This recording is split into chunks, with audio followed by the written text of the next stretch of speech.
Some context. My name is Fisher. I'm a 32-year-old widower with a young son, Jake. As the title suggests, we've been having issues. Like any parent, I thought Jake's muteness would go away with time, love, and patience, but it's safe to say he still struggled to come to terms with losing his mom.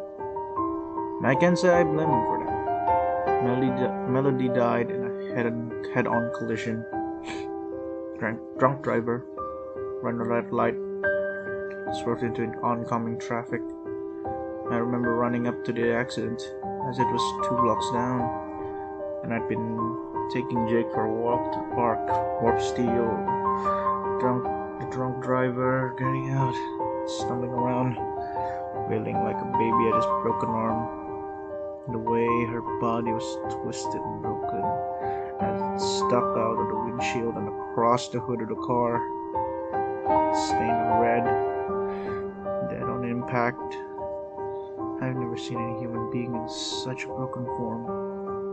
Why the fuck did the sole instance have to be my love and the mother of my child? Or still, Jake saw only for a moment, but he saw enough. Losing a mother is a traumatizing thing in itself. Seeing her body is another matter entirely. I think the shock of seeing her in a car simply scared him to an unbreakable silence. He cried a little before that, but nothing after that day. He was 3 then. Now he's approaching 6. It was a soul-destroying having your life partner suddenly gone so early into your marriage. It threatened to break me down to my rawest components, but having a bright, beautiful boy who was dependent on me was the main motivator to get me up every day. I'm proud to say that I was able to get through each day with his silent smiles, not relying on many vices or virtues to assist me. I played with him, indulged in his hobbies, taught him sign language, and my love for him grew with every passing day. It didn't matter what the other parents mumbled to each other or how the kids stared. He was perfect the way he was, and I knew when he looked at me, he felt safe. That was the most important thing of all. When it came for him to start kindergarten, I was torn. I knew it would come eventually, of course, but the lack of things to do outside of work and the feeling of helplessness with him being attended to were impossible to ignore. My concerns were impacted when the kindergarten was found to be lacking in their ability to care for him. Call it laziness, negligence, or ignorance, but it was clear Jake wouldn't get the right support there with his needs, so I made a difficult choice to homeschool him. I'd been a teacher before. I transitioned over to freelance artistry, and I had enough money saved for a while until we could get a tutor in, so this was a logical but scary step.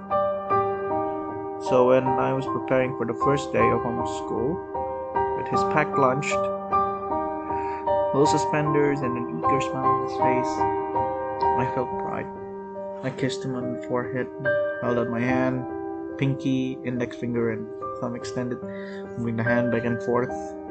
I signed, "I love you."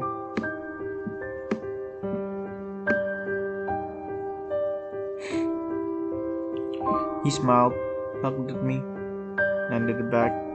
He was a clever kid. It was a productive first session, but after lunch, he got tired and we were practicing signs for parents. I wasn't thinking, and after signing with my palm open, my thumb on the head for Dad, I moved the palm down and put my thumb on my chin, signing for Mom. His face displayed a myriad of emotions, where he looked around eagerly and tried to locate her eyes falling back on me, and holding up his index finger while waving it from side to side. He signed, "Where?" I felt my heart begin to break. I still didn't understand. My lips trembling, I put my palm facing inwards to my forehead and covered my face, and bringing it down to the tips of each finger grabbed onto my chin. Sleeping, I sang back. He seemed to understand and went back to drawing until dinner time. I spent that first night crying in bed, thinking of what Melody would say right now, wondering if I was doing a good job or not. Normal parenting with our thoughts, right? In my dream, I saw Melody looking down at me from the balcony of our home while I played with Jake. She didn't say anything, just floated in place with a persistent smile as she held up something in her hand and threw it at me. For Jake, she called. It'll help. I promise. I didn't even get a chance to ask her what she meant before the dream faded and I woke up laying on my bedroom floor. Laundry all around me and a single piece of clothing is still clasped in my hand. Sock. Melody's sock. That was the day Sir Tjaylea was introduced to our home.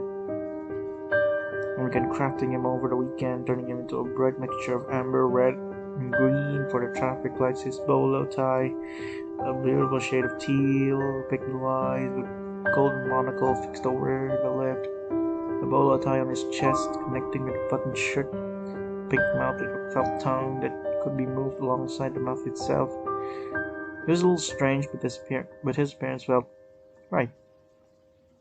I understood. I thought I'd fall into a trance at one point, kind of like autopilot and creating something.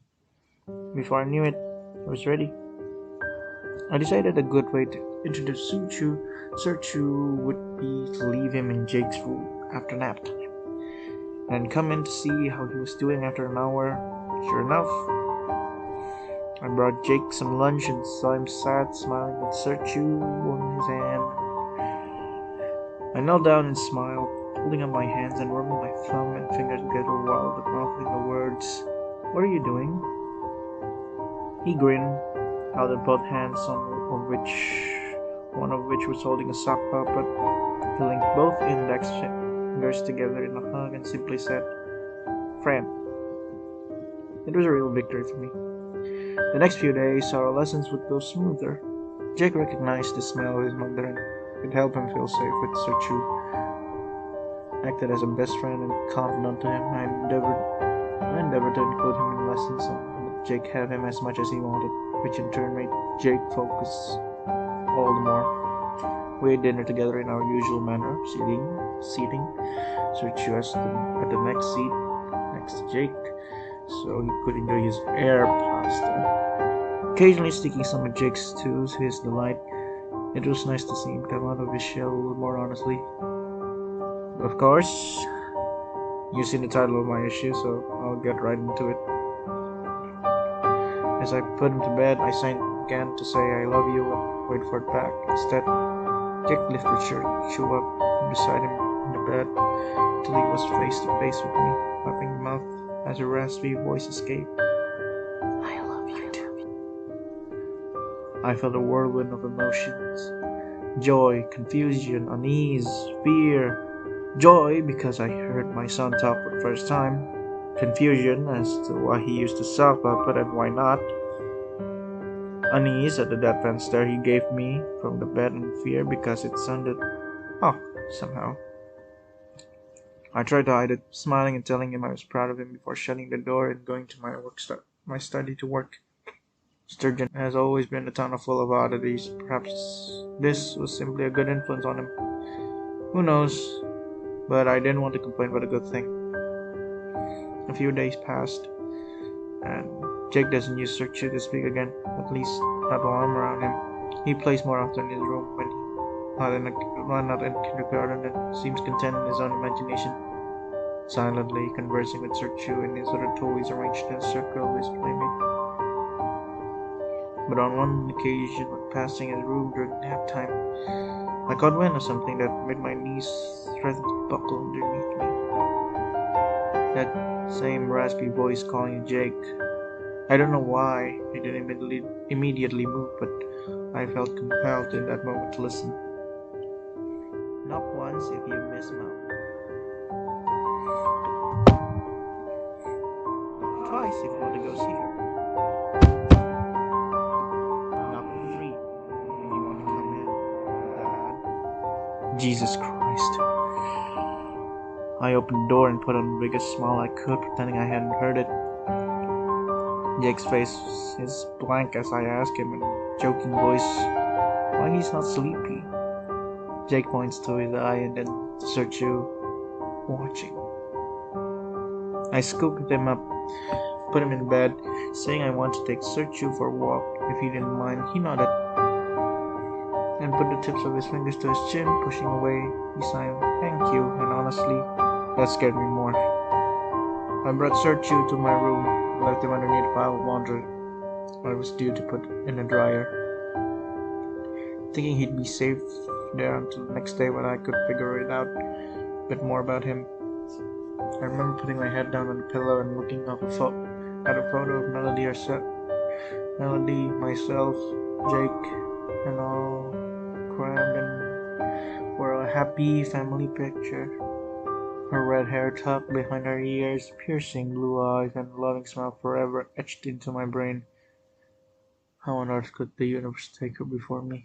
I was barely holding it together and I could barely understand my son, let alone this puppet session. "Melody, I hope I'm doing right by you, honey," I whispered, already falling asleep with exhaustion. As I dreamed, I realized I was in a dark place. The cold air whipping around me, threatening to split my skin open. The sound of machinery rushed past me, but I couldn't tell you if they were planes or something else. The thunderous sound of the crash came out of nowhere, like the sound of a cannon firing from a tank. It shattered my teeth, knocked me off my feet, the subsequent screams getting me back up and rushing in a nameless direction. I saw the wreckage in the distance, the flames licking at the twitching body of my wife. Her face, flesh, nothing more than a red paste with bones jutting out. Her head snapped, turned the other way, not facing me. "Mel, baby?" I called, hoping this would just end. Her face snapped to mine, fixed in the most god-awful scream I've ever seen. A death rattle that would never end. Her voice rang out, but the jaw flapped up and down, and on the last threads of flesh holding it together like a fucking puppet. Stairs. She shrieked, a horrible laugh penetrating my ears and smashing against the eardrums until I snapped awake in cold sweat, hands shaking. I don't know what time I wake up, but it was the dead of night, and with my eyes not fully adjusted, the encompassing darkness felt almost threatening to me. I'd lived in this house for 9 years, and never once I felt like I was in danger, but something spurned me into waking up and scanning the room. Maybe I had heard an intruder. As my eyes cast around the bedroom, I noticed the laundry had fallen off the chair. I obviously piled it too high. Damn it. Well, now I was up. I may as well use the restroom and check in on Jake. I will never fully understand what roused me from sleep, but I am grateful it did. As I passed Jake's room, I heard a faint wheezing sound that immediately sent me into a panic. I thought he was perhaps choking on something or was having a coughing fit. As I opened the door, a second and a half before the light came on, I swear to God, I saw something black and looming over Jake's bed, fixing his throat. But as soon as the light came on, he coughed a few more times and rubbed his eyes, looking at me. I pointed to him, closed my index finger on my thumb, forcing the small circle. "Are you okay?" I sighed. He looked confused, eyes moving to the corner of his room, or open before moving his open palm slightly from the left to the right, closing it firmly, moving it forward. "Yes," he signed back. I followed his apprehensive gaze to the corner of the bedroom, where beanbags that propped up in the corner by the closet was Sir Chu, staring at him. I took him out of Jake's room and downstairs out to our laundry room. It was late. I knew I could throw him out sometime tomorrow, but it didn't satiate the anger I had at the moment. Despite knowing that this puppet could in no way harm my son, I felt such protective rage towards him and sensed the felt coming apart slightly as I pulled at the seams and frustrations. This doesn't do anyone any good. Putting him down, we piled dirty laundry and turning off the lights, heading back upstairs. I let Jake sleep in my bed that night, giving him Melody's sweater so he'd have a proxy item to comfort. Little guy fell asleep inside of 5 minutes while I lay awake staring at the ceiling. When I did sleep, I felt my eyes constantly on me as if something was looming over me. Every time I shut my goddamn eyes, it was an inescapable, primal feeling of being at the mercy of something unseen and malicious. It set my teeth on edge, and I woke up to the alarm with a horrible headache. I turned over to ask Jake what he wanted for breakfast. Maybe pancakes with ice cream to cheer him up, but he was nowhere to be seen. Panic shot through me. I sprung out of bed, calling out his name and rushing to his bedroom and bathroom and top of the stairs. Nothing. Then I heard a sound that both terrified and infuriated me. That same raspy giggling coming from the laundry room. Sir Chu. The dryer was being turned on. Oh, fucks. Jake! I shrieked, rushing down to the laundry room, in time to see him sitting in the dryer with the door shut and the light blinking, a blank expression on my face as he signed something with a little space he had to maneuver that disturbed me beyond words. Mom, home. And then the noises started. He gasped and began scratching at the door, begging to be let out. The air escaping the chamber and beginning to slowly turn, his whole body struggling to stay still. I panicked, watching it gain traction as he struggled to smack against the door. I pushed the stop button, but nothing happened. I practically broke it in my hysteria, but the dryer continued to move. Instinctively, I pulled the cord, and the machine came to a screeching halt. All in all, he was in there for less than 30 seconds, but he was traumatized.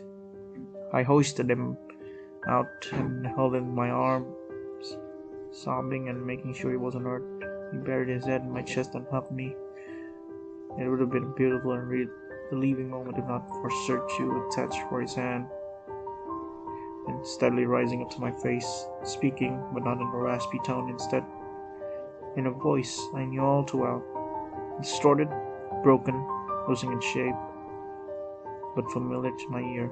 Melody. I won't see him, just it said, hanging lazily out of the mouth, cocking its head side to side. Why won't you let me see our son? I felt the world around me freeze. There could have been a bomb dropping outside, and I had none been the wiser. I just started, mouth agape. We boarded up the spare room, made sure it stayed hidden from prying eyes and broken hearts who left almost every scrap of memory involving me there.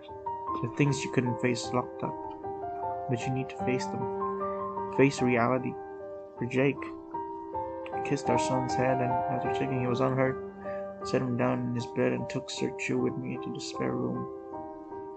I didn't want to do this. I didn't want to be here. I still don't. I unlocked the door and walked in.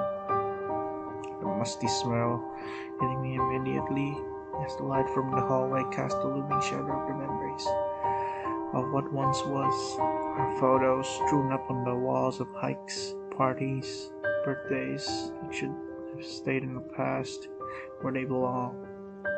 And there, among the sea of things that would stay buried, was Melody. Of course she was. There was nowhere else she could have been. Maybe after the accident. The only way I could cope was to bring part of her home. The red hair, the piercing eyes stitched on, the smile in a fixed and warm state. It made my heart skip a beat seeing her again, even if it wasn't truly her, but a pale imitation. A sock puppet. "Hi, Mel," I said, my hand clenching Sertune tightly in my fist until the knuckles were white. I hated this. I guess this was inevitable, huh? I walked towards her and picked her up and gently. My hands, the feel of her felt body in my hands just brought back memories of that awful crash. She turned her head to me and spoke, her voice still messed up but close enough to pick up her intonations. "Fisher, sweetie, we're at a crossroads, and I'm so worried about you. But you will take a wrong turn. If you don't step back from the edge now, I fear you never will." She looked at Sertune in my hand, cast her gaze beyond me for a moment, before turning back to me, sadness weighing her eyes down. "You know, none of this is healthy for you, don't you? This whole song and dance of keeping me here, tying yourself to the grief, to suck up. Imagine what the real me would say if she could see you." My face felt hot, and my lip trembled as I couldn't stop the tears from flowing. She was right. "But it's just a harmless way to keep your memory around. It's not hurting anyone. I'm fine. Honest," I protested, feeling ashamed of talking to a sock puppet but somehow feeling connected to her. She shook her head. "You never go out, the neighbors are concerned, and you've lost touch with almost all of your family. They've tried to help you, but you just keep pushing away. You spend your days in a haze, and if you don't do something now..." "Fisher, you deserve to move on and start over. You can't keep living with ghosts. You need to talk to real people and heal." I scoffed through the tears, my own psyche rebelling against me. Yet, it still couldn't get the facts right.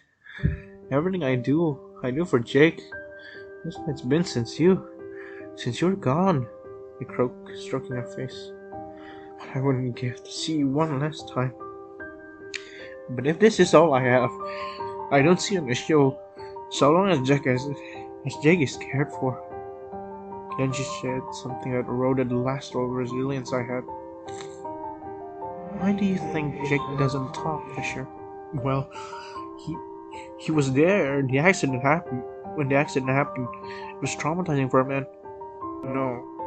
Why would you bring him to a car accident? You're not stupid. Think." I turned to the hallway, Sertune in one hand and Melody in the other as my tunnel vision fixated on Jake's room.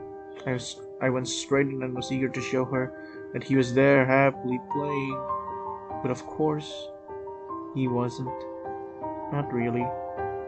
Sat in an old, worn-down playmat amid broken toys as a sock puppet. Small suspenders fixed to a neat waistcoat, black hair swept to the side, bright green eyes peering back at me.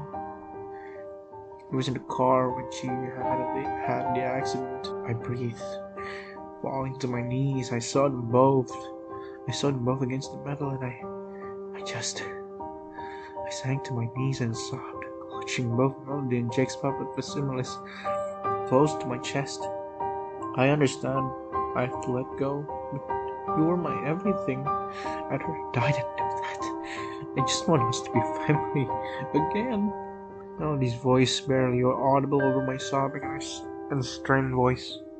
But I swear for just a moment I heard her as if she'd stepped into the room.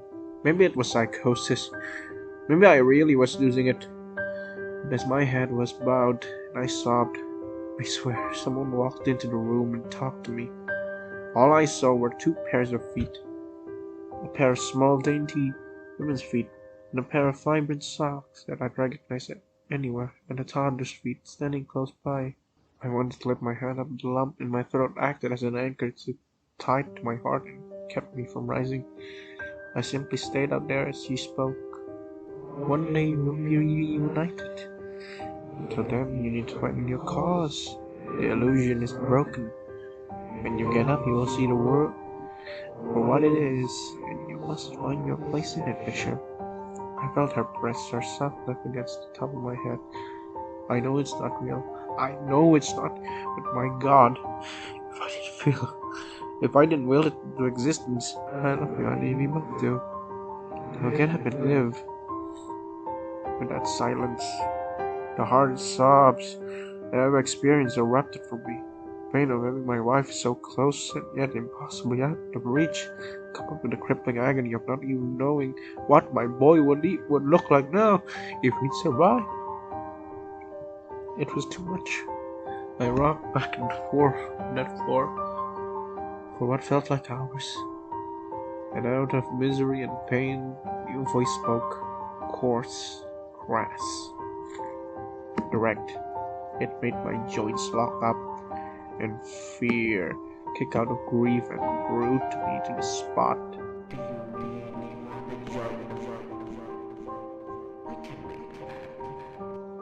It was coming from Sir Tjaylea. You don't have to be this, do you? Surely you're something to give. I turned and saw his puppet still lying on the floor where I had left it. The mouth not moving, nor the rest of its body, yet it still spoke. I got up and moved closer, peering down at him. All the lights in Sturgeon are gonna go out soon. Don't you wanna find your way back to your family before that happens? Because if you're still here, after, well, it won't be easy. Let's put it that way. Your best bet is to do as a son and earn your way back to them. How? No, you're not real. Just like Melody and Jack, I made you. You're all in my head. I tried to take back control to wrestle back some semblance of normalcy before I lapsed again. Then I heard a closet door open behind me and something big stepped out of it. Every puppet has its master fish. That voice, it was sickly sweet, almost lilting and childlike, but every word carried with it an intent to harm. I was petrified as it took steps toward me. I've been patient, helping feed your master rule to avoid it.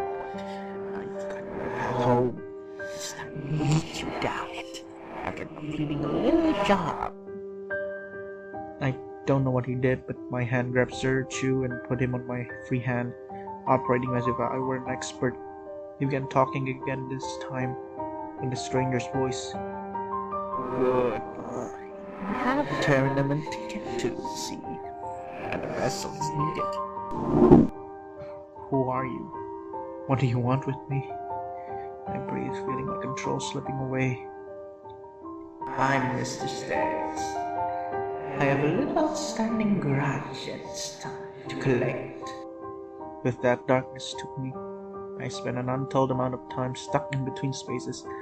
When I woke up again, I was in the bed, stacks of newspaper and other hoarded items littering the room and the house by extension. I don't know how I hadn't noticed it before, but the place was barely functioning. I suppose in my psychosis, I'd simply gone on autopilot. Which leads me to all of you, to why I'm here. I know I have a problem. I know soon the voices will return and the reality will dissipate without help. I'm hoping to mitigate that as soon as possible. There's two things I need your help with. Two things that categorically tell me what has happened was not in my head, that I do have something to fear and my time is almost up to do something about it. First, an invitation delivered to the home, a special seal affixed to the back and addressed directly to me, a spot in the year's nightmare fighting tournament, where my skills would be greatly appreciated by the commission. The second, I'm sure you figured it out. It's Sir Chu, still attached to my left hand, talking to me. When I don't look, he starts making his way to the neck. When I finally slept, I was awoken to my throat being ripped, and I swear to God, the eyes gleam in darkness. I don't know what to do. I don't think he's going to stop until he gets what he wants. In the last couple of days he told me that as long as I help make the stars go out in Sturgeon, I'd see my family again. That we would turn up there by next week to be patient. Be patient. What else can I do? I thought coming here would help, but I think I just wanted a record of me existing somewhere, knowing I existed. All Searchu does now is sing in my ear, that raspy, horrible voice working its way to my brain and making me dance. I can't help but find my body moving to his command. I'm scared, but not as much as the prospect of never seeing my family again.